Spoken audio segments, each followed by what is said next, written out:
Hello viewers, welcome back to Aadya media. నేను మీ ప్రియా. ఈరోజు మనతో ట్రెండింగ్ న్యూస్ డిస్కస్ చేయడానికి దాసరి విజ్ఞాన్ గారు ఉన్నారు, సినీ క్రిటిక్. ఆయనతో మాట్లాడదాం. Hi sir. హాయ్.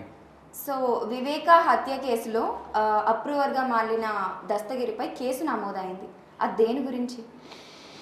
సో వివేక హత్య కేసులో యాక్చువల్గా A1, A2, A3, A4, A5 ఇట్లా మొన్న భాస్కర్ రెడ్డి A8గా అవినాష్ రెడ్డిని చేర్చారు. సో దీంట్లో A4గా ఉన్నటువంటి దస్తగిరి ఏం చేశాడంటే అప్రూవర్గా మారిపోయాడు. అప్రూవర్గా మారిపోయినందుకు ఆయన్ని విడుదల చేశారు, జైలు నుంచి విడుదల చేశారు. బెయిల్ పైన జస్ట్ బెయిల్ పైన విడుదలై బయట ఉన్నాడు. ఆయన ఏం చెప్పాడంటే, నాకు ముఖ్యమంత్రితో నాకు ప్రాణహాని ఉంది, జగన్ నన్ను చంపేస్తాడు అని అన్నాడు అని ఒక స్టేట్మెంట్ పాస్ చేశాడు. అండ్ వీడు ఆల్రెడీ వివేక హత్య కేసులో అప్రూవర్. వీడు బయట వాళ్ళు ఎవరైనా కూడా చంపవచ్చు.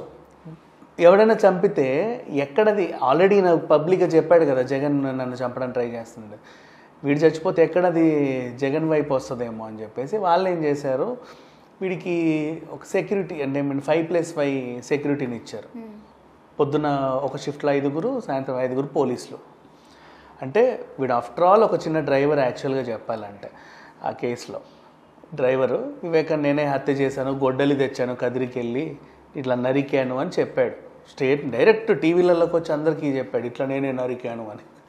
సో అదేంటో మరి వాడిని ఎవరేం చేయలేకపోయారు. ఆ టైంలో వీడిని ఎవరో కాపాడుతున్నారు. మొత్తానికైతే బయట తిరుగుతున్నాడు. బయట తిరుగుతూ ఏం చేస్తున్నాడు, ఒక కారు కొన్నాడు. సడన్గా రిచ్ అయిపోయాడు ఈయన. ఎట్లా రిచ్ అయ్యాడో ఎవరికి తెలియదు. ఈయన వెళ్తుంటే ఈయన వెనకాల 5 పోలీసులు వెళ్ళడం.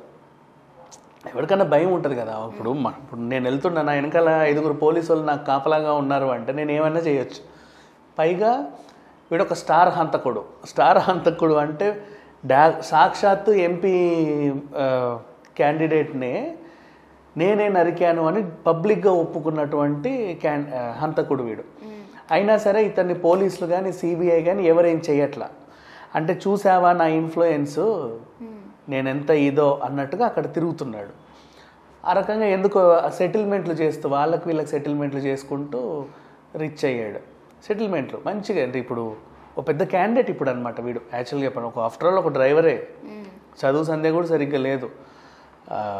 ఇప్పుడు ప్రజెంట్ ఆయన సిచ్యువేషన్ ఎట్లుందంటే, జస్ట్ నాకు ప్రాణహాని ఉంది అని చెప్పిన పాపానికి పోలీస్ సెక్యూరిటీని ఇచ్చాడు. ఎటు వెళ్ళినా ఈయనంటే పోలీసులు వెళ్తూ ఉంటారు. సో ఈయన వాళ్ళకు కూడా ఏమిచ్చి మేనేజ్ చేస్తున్నాడో మనకు తెలియదు, కానీ ఓవరాల్గా అయితే సెటిల్మెంట్లు బాగా చేస్తున్నాడు. మొన్న కూడా పోలీస్ స్టేషన్ పక్కనే 3 షాపులు ఉంటే ఆ షాపులను వెళ్ళి వాళ్ళు బెదిరించాడు. ఆ వీడియో కూడా బయటకు వచ్చింది. తర్వాత ఆయనే ఇంకో వీడియో రిలీజ్ చేసి ఇలా కాదు అలా కాదు ఇలా అని చెప్పుకొచ్చాడు. సరే, అంతవరకు ఓకే. ఇప్పుడు జరిగిన కేసు ఏంటంటే, ఎలాగూ ఇంత ఫేమ్ ఉంది, సెటిల్మెంట్లు చేస్తున్నాను, డబ్బులు వడ్డీలకు కూడా ఇచ్చుకోవచ్చుగా, వడ్డీ వ్యాపారాలు చేయడం స్టార్ట్ చేశాడు. వడ్డీ వ్యాపారాలు అంటే అందరికీ ఇప్పుడు షాప్ ఉన్న వాళ్ళు ఏం చేస్తారంటే, ఓ 50,000 నీ దగ్గర వడ్డీ తీసుకున్నారనుకో, రోజు 1,000 రూపాయలు కలెక్షన్కి వస్తూ ఉంటారు వాళ్ళు. సాయంత్రంకి ఇప్పుడు కర్రీ పాయింట్ పెట్టుకుంటారు 50,000 తీసుకొని, రోజు ఎంతో 2,000 ఎంతో వస్తాయి కదా, వీళ్ళకి కడతా ఉండాలి. డైలీ అలా కలెక్షన్ తీసుకుంటూ ఉంటారు. వీళ్ళు ఏం చేశారంటే, ఈ పెద్ద గుగ్గుడువల్లి ఈయన పేరు, వాళ్ళ అమ్మ పేరు కుల్లాయమ్మ, వీళ్ళిద్దరు ఏం చేశారు అంటే, ఏదో చిన్న అవసరం కొద్దీ ఆయన దగ్గర ఒక 40,000 తీసుకున్నారు. 40,000 తీసుకుంటే ఈయన ఏం చేశాడంటే, దాన్ని రోజు వడ్డీలు ఇస్తూనే ఉన్నారు, టైంకి కడుతున్నారు.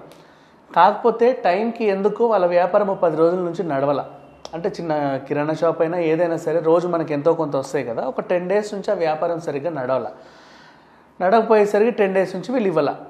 ఇప్పుడు ఎక్కడైనా సరే నీకు తెలిసిందే కదా, ఫైనాన్షియల్ ఒక 10 రోజుల పాటు డబ్బులు ఇవ్వలేదంటే ఏం చేస్తారు, వాడిని బెదిరించడమో, నా డబ్బులు నాకు ఇవ్వండో, లేక వేధించడం, ఇలాంటివన్నీ చేస్తారు. పైగా ఇప్పుడు దస్తగిరి లాంటి క్యాండిడేట్, ఆల్రెడీ 5 పోలీసులు వేసుకొని వెనకాల తిరుగుతున్నటువంటి క్యాండిడేట్, ఈయనకి 40,000 డబ్బులు ఎగ్గొట్టావు నువ్వు. ఊరుకోడు కదా, ఏం చేశాడు, వాడు కొడుకుని తీసుకెళ్ళి వాళ్ళ ఇంట్లో పెట్టుకున్నాడు. నువ్వు డబ్బులు కట్టు, నీ కొడుకును వదిలేస్తా అన్నాడు. ఆ కుల్లాయమ్మ పాప ఆవిడకి ఏం చేయాలో అర్థం కాల. వడ్డీ కట్టడానికే లేవు ఆమె దగ్గర. 40,000 ఎక్కడి నుంచి తెస్తుంది ఆమె? ఏదో చేయాలి అంటే ఎక్కడో దగ్గర అప్పు చేయాలి. ఎక్కడ గతిలేకే కదా వీడి దగ్గర అప్పు చేసింది. ఎందుకో ఇచ్చుకోలేని పరిస్థితి. పెద్ద గుగ్గుడు వాళ్ళని ఇంట్లో తీసుకొచ్చి వాడిని ఎరా అజ్జయ్ ఆ పని చేయి, అది తొడు ఇది తొడు అని చెప్పేసి, నువ్వు డబ్బులు కట్టేవారు నా దగ్గరే పని చేయాలని చెప్పి నాకు ఎదమాయించడం. ఈయన వెనకాల పోలీసులు కూడా ఉంటారు, వాడేమో పాపం గజ గజ గజ వణుకుతూ ఉన్నాడు. సో ఆ అబ్బాయి కూడా మొన్న ఆరోగ్యం బాగాలేకపోతే ఇట్లా పోలీస్ స్టేషన్ కూడా తీసుకెళ్ళి ఇట్లా వచ్చారు.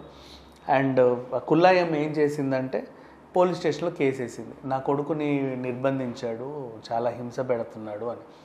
సో పోలీసులు కూడా కేసు తీసుకున్నారు. ఆ పిల్లోడిని విడిపించడానికి పోలీసులు వచ్చినప్పుడు ఆ వాహనాన్ని అడ్డుకొని కుల్లాయమ్మ అండ్ వాళ్ళ బంధువులు మా అబ్బాయికి న్యాయం జరగాలి అని. దీన్ని కూడా దస్తగిరి ఏమన్నాడు అంటే, కావాలనే నా మీద ఆరోపణలు చేశారు, నేనే తప్పు చేయలేదు అన్నాడు. బట్ వీడన్నీ చేస్తున్నాడు. అక్కడ కూర్చొని వివేక హత్య కేసులో ఇప్పటివరకు ఎవరేం చేశారో తెలియట్లా. అవినాష్ రెడ్డి చేశాడా, భాస్కర్ రెడ్డి చేశాడా, ఇంకెవరైనా చేశారా, సునీత చేసిందా, ఇవన్నీ జనాలకు అర్థమైపోయినప్పటికీ కోర్టుల్లో సిబిఐలో ఏం తేల్చావట్లా. సో బట్ ఈ కేసులో ఒకే ఒకడు మంచిగా దర్జాగా బయట తిరుగుతున్నాడు విత్ 5+5 సెక్యూరిటీని వేసుకొని, పోలీసుని వేసుకొని. సో వీడు ఎట్లున్నంటే ఒక స్టార్ రౌడీ అయిపోయాడు అనమాట, స్టార్ హంతకుడు ఆ ఏరియాలో. దస్తగిరి వస్తున్నాడంటే దస్తగిరి అన్న, ఆయన వస్తున్నాడంటే ఇంకేదో అయిపోయింది. సో ఆ రకంగా వడ్డీ వ్యాపారాలు లేకపోతే ఈ బెదిరింపులు, సెటిల్మెంట్లు ఇవన్నీ దర్జాగా చేస్తున్నాడు. ఇప్పుడు ఇంకా ఆకురౌడీలా తయారయ్యి ఆ పాపం పిల్లోడిని తీసుకొచ్చి చాలా హింస పెట్టాడు. మరి ఆ 40,000 ఆమె ఎక్కడి నుంచి తెస్తుందో ఎలా తెస్తుందో మనకు తెలియనప్పటికీ కూడా ఓవరాల్గా వ్యవహారం అయితే ఇది.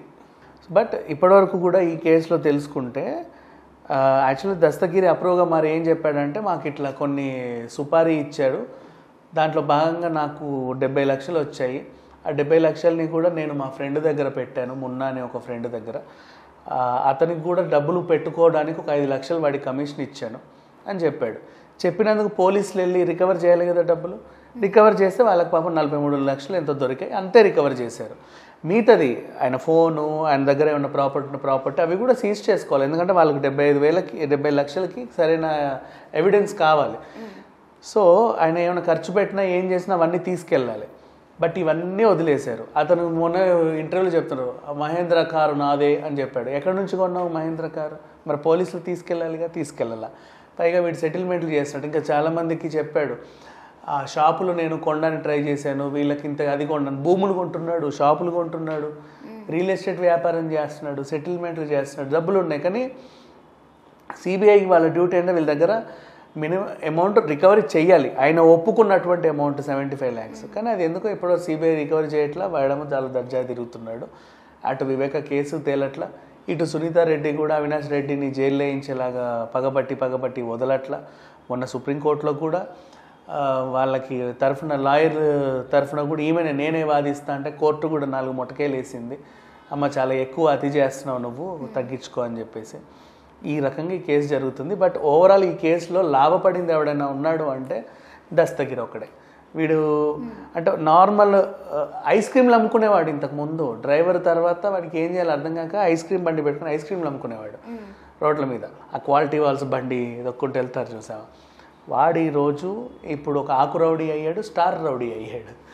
చేసి సెటిల్మెంట్లు ఇవన్నీ చేస్తున్నాడు అనమాట. పాపం ఇప్పుడు ఆ కుల్లయ్యమ్మ వీడి దగ్గర 40,000 తీసుకున్న పాపానికి ఆమె అనుభవిస్తుంది. But it's okay. Not only Dastagiri, జనరల్గా ఫైనాన్స్ ఇచ్చిన వాళ్ళందరూ కూడా కొంచెం అగ్రెసివ్గానే ఉంటారు. అందులో వీడు కొంచెం అంతే, అది జరిగింది. Thank you so much sir. So చూసారు కదా, ఇది వాళ్ళ ట్రెండింగ్ న్యూస్. మరొక ఇంట్రెస్టింగ్ న్యూస్తో మళ్ళీ మీ ముందుంటుంది ఆద్య మీడియా.